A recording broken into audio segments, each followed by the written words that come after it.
Yes, Mr. Jihad, how are you? Yes, I'm calling to refute some things you're saying. Go ahead. So, what you have to understand about a lot of those verses in the hadith, or those hadiths that you were discussing about, Muhammad and the flying horse, this is metaphorical. And no, hold on. When you say it's metaphorical, do you have a proof? my friend, listen, if I'm going to have a debate, stick to the Quran. Don't come to the hadith. Stick to the Quran, because this is the word of Allah. Okay. The hadith is something which is debatable. No problem. But I'm saying to you, do you have a proof? I'm asking you, do you have a proof that this is metaphorical? If there is any single scholar agree that this is metaphorical, not even one. Is the Sunni agree with that? Is the Shia agree with that? No. As a matter of fact, I know that they do not agree with it. So if you watch in Arabic language, some shuyukh on Memory TV, they are going through Sunni ones. They are going through and saying these hadith are false. As a matter of fact, you could say that some of these hadith are insulting the Prophet sallallahu alaihi wasallam. They are insulting him. My friend, isn't it this is Sahih al-Bukhari? So you Muslim Sunni, you call it Sahih, and now you are saying it's a lie. I'm saying there perhaps some of them are it's not entirely reliable. Some of them. But I'm showing you hadith says it's Sahih. This is Sahih. This is Sahih Bukhari. So it is. But this whole hadith situation it's being reevaluated. By who? I'm trying to tell you that there are a lot of things in Sahih al-Bukhari which could be inaccurate in my view. I'm telling you to go to the Quran. All right. I will destroy anything you want to say about the Quran. You are a person who is Quran only. Are you a Quran only? For the most part. No, you cannot say for the most part. Either Quran only or not Quran only. Choose for me something in the Quran proven to be true. I wanted to start with there's a lot of mathematical patterns in the Quran. My friend, all of them are lies, and you speak Arabic, right? I speak, Amiya of 80%. Those liars, they say number 19 is the miracle. If we count the chapter, we go Ar-Rahman, Bismillah Ar-Rahman. Is it 19 letters? No. Because if you speak Arabic, you see that the first word is Bism. Bismillah Ar-Rahman Ar-Rahim. Rabbil Alameen. Okay, what is the first word here is Bism, right? Yes. The true word writing is Bi-Ism. Do you agree? Bi-Ism, yes. Correct. In the name of Allah. Thank you very much. So guys, so the first one is Bi-Ism. Here we go. So we have to add a letter now. Here we go, Bi-Ism. So 19 became a 20. Look at Ar-Rahman. Allah have Shadda. That means there's two letters. That's make them two letters. We add one more letter here. This is 21. And now we have in the top of the letter Ra, another Shadda. That's another Ra. This is another letter. And now we have in the top of the Ra here, another Shadda. That's another Ra. So number 19 became what? Became 20, 21, 22, 23 letters. And your miracle is being destroyed, smashed in a 2 seconds. No, those are not letters. They are letters. Ar-Rahman. They are letters. No. Listen. Everybody heard you saying that the word Bism is Bi-Ism. Did you say Bi-Ism and you agree? You said you agree. You said yes, Bi-Ism, not Bism. So Bi-Ism. So there's a letter Alif. If I write the word like this. I'm using my mouse, okay? If I write it like this, is it wrong? Which one is correct? The one as in the Quran, it says, or the one I wrote? Which one is correct? This one in the Quran or the one I wrote? You put Ba Alif. So that's not correct. Not correct. Guys, if I show it to you in the Quran right now, written as I wrote it for you, it's in front of you. You see it? This is exactly how I wrote it. And appear in the Quran at least 4 times. exactly as I wrote it. Well, I don't know. I can come back to you. Okay, no problem. Okay, forget about this one. The first one turned to be false. Give me something else. The first one about the numbers 19, etc. It became garbage. So give me something can be proven to be true. Forget about this one. We forgive thee. Okay. The Quran, it prophesies the Big Bang Theory.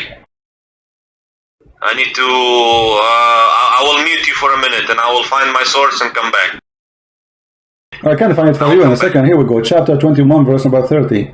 It says, أولم يرى الذين كفروا إن السماوات والأرض كانتا رتقا ففتقناهما وجعلنا من الماء كل شيء حي. So do you agree with this verse? Yeah. Do you agree with it? Yeah. And I am, when it comes to Islam, I come from a logical perspective. I like that, my friend, Jihad. Listen. It says here, don't the believers see? Don't they see that the heaven and the earth, they used to be joined together? Is that the Big Bang? Yes, yes. It says here, didn't they see in the time of Muhammad? This is something they see. Do we see until now the Big Bang? We never saw it yet. This is theory. Nobody saw the Big Bang. It says, أَوَلَمْ يَرَى الَّذِينَ كَفَرُوا. Don't they see? Spread them apart. Guys, Allah spread them apart. Spread apart what?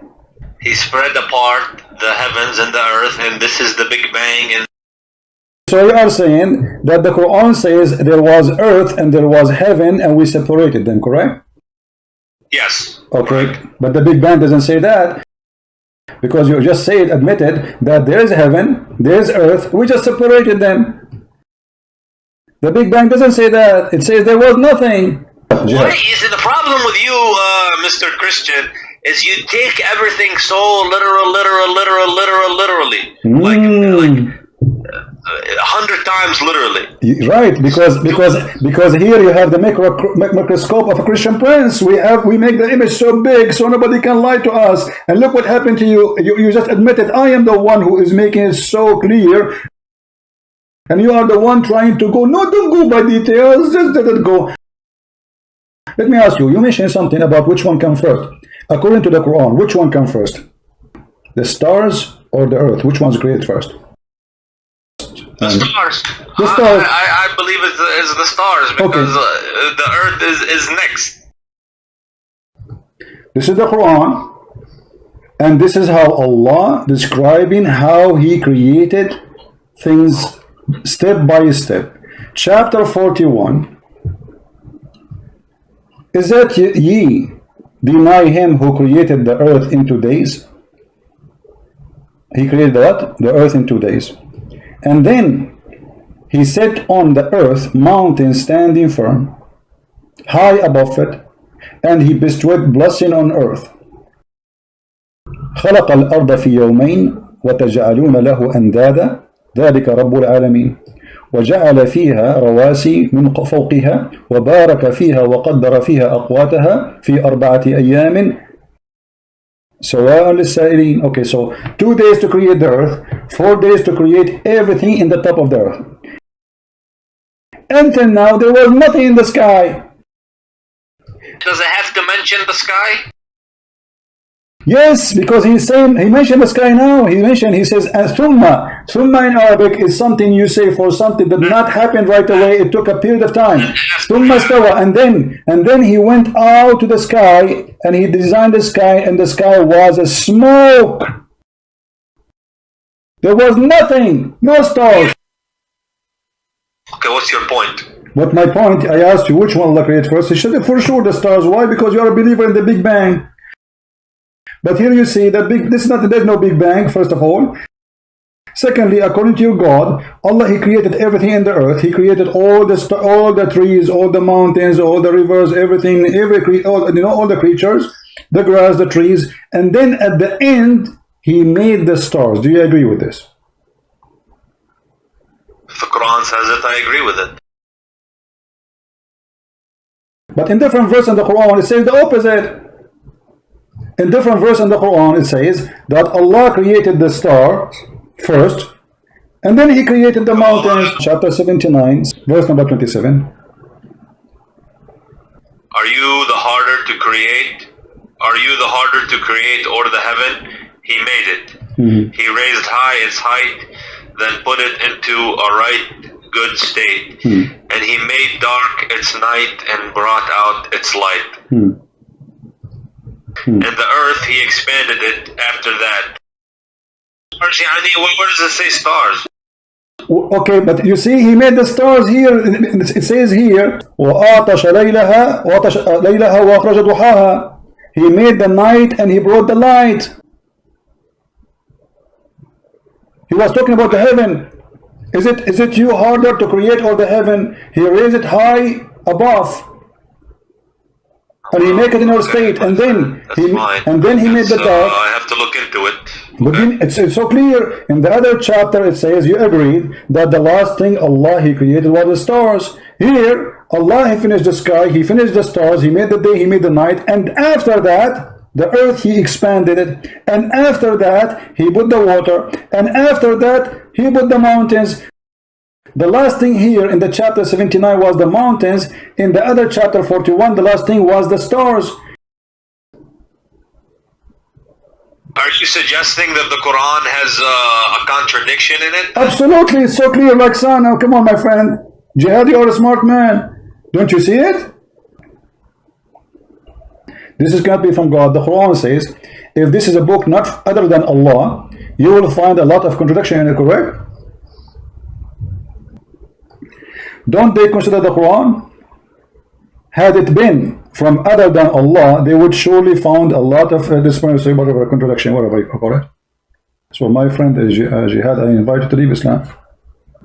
I mean, this is foolishness. How this come from you, from God? God don't remember which one he finished first? One chapter he say the last thing he made is the stars, and the other chapter he say the first thing he made the star.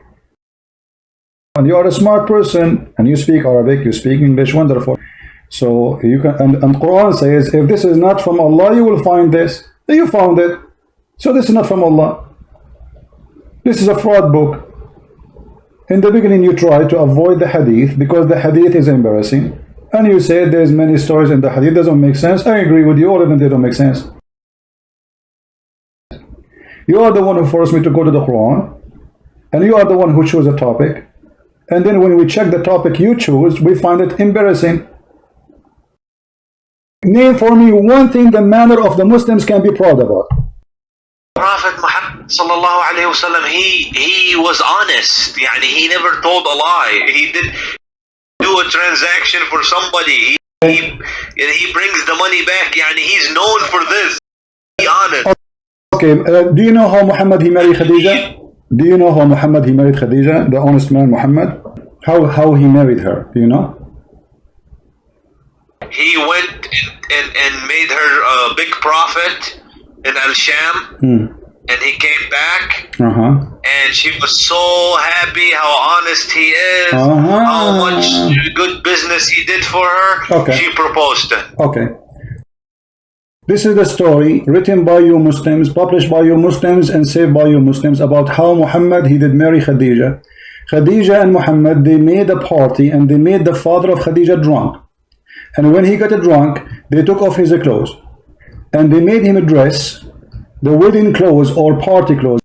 This is Musnad Ahmad, Al-Imam Ahmad, page number 312, which means 312. She made her father drunk. Okay, can you say that? Can you say that slowly? حتى ثملوا فصنعت شرابا طعاما وشرابا فدعت أباها وزمرا من قريش فطعموا وشربوا حتى ثملوا فقالت خديجة لأبيها Muhammad, you want to marry me? Can you marry me? The guy is drunk now. ثملوا, they are drunk. So the first thing Muhammad he did in order to marry Khadija, it was a fraud. I can translate using Google, by the way. Here we go. I'll use Google translation. Here we go. Google translation. Read it to me. Khadija, she did make a meal and food and drink, and she invited, and then it says, and the Quraysh after that, and they drunk until they got drunk. It says even in Google translation. He made the guy drunk. He woke up in the morning. She told him, I did marry me to Khadija. She said to her, why? And look how evil she is. This is your Islamic website, Islamic library, and this is Musnad Ahmad, and this is page number 312, and this is volume number 1. So they took off his clothes and they dress him a nice suit, the one he wear when there's a wedding party or occasion. So when he wake up, look, it says here, and he put him in a suit. And when he woke up, he said, why am I wearing those clothes? She said, oh, you did marry me to Muhammad Ibn Abdullah. He said, I will marry you to the orphan, not in my life. That will never happen. Yeah, so, I see. Khadija, she said to him, aren't you ashamed you want the tribe of Quraysh? Do you want me to tell them that you were drunk and you were not aware of what you did? So she drank him on purpose. And now she is blackmailing him, saying to him, if you go and say, I will not marry you to this man, I will go to the tribe and I will say everybody that you were a drunk, you are a filthy man, and you are not aware of what you are saying. She's blackmailing her father. This is Khadija, the decent woman, and this is Muhammad, her partner. The first thing they did in their life, in their partnership, the decent man. What about Muhammad flirting with the wife of his own son? Adopted son. No problem, adopted son. I don't believe so. Well, here we go. This is the Quran, and this is the chapter, and this is the tafsir of your biggest imam. It says here, ثم أنه عليه السلام أتى زيدا يوما يطلبه فأبصر زينب قائمة كانت بيضاء جميلة جسيمة من أتم نساء قريش. So Muhammad once he came to visit Zayd. So he saw Zainab standing, and she was so white, so beautiful, and she was so big. And she was the most beautiful woman in Quraysh. He loved her. He loved her. She is married. And look what he did. وقال سبحان الله مقلب القلوب. Praise be to Allah, the one who made my heart to flip for you. It was not embarrassing because the Muslim believe that the Prophet, he had the right to sleep with all the believer women. Actually, in the same page I will show you, it says that if the Prophet he had a privilege. If he saw a woman, her husband must divorce her, so the Prophet can have her. إذا وقع نظره على امرأة وجب على زوجها. That doesn't sound good. Does it sound good? Exactly. Both are in the same bed together. So he went to the Prophet, says, Prophet, she is not good to me, I don't like her. You know, she hurt me. She told him that your father, he was here.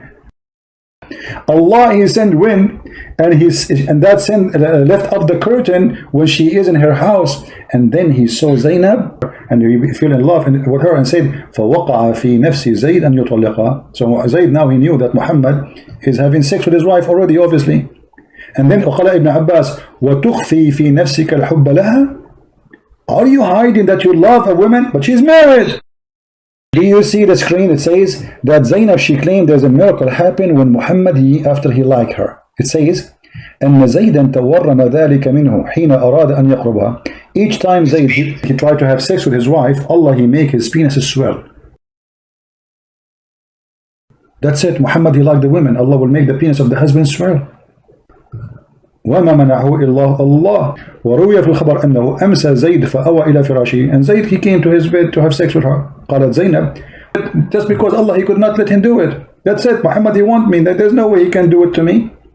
And then she continues saying, إن زيدا تورم ذلك منه حين أراد أن يقربها. My friend, but you see the miracle here. Allah, he make the penis of the husband swell. That's it. She is reserved for Muhammad. She is the wife who care. So the guy, he want to have sex, Allah, he make his penis swell. And this is your decent prophet. So what do you think, Jihad? Don't you notice now Islam is false? It would appear so. Okay, so this is the case. Thank you, Jihad. He left Islam. We are so happy for Jihad. He just denounced Islam. Islam appeared false to him. I'm so happy for you, Jihad, that you denounce Muhammad and the false prophet. Thank you all for being here. May the Lord protect you, keep you safe all, and until we see you soon again. Christ is Lord. Islam is false.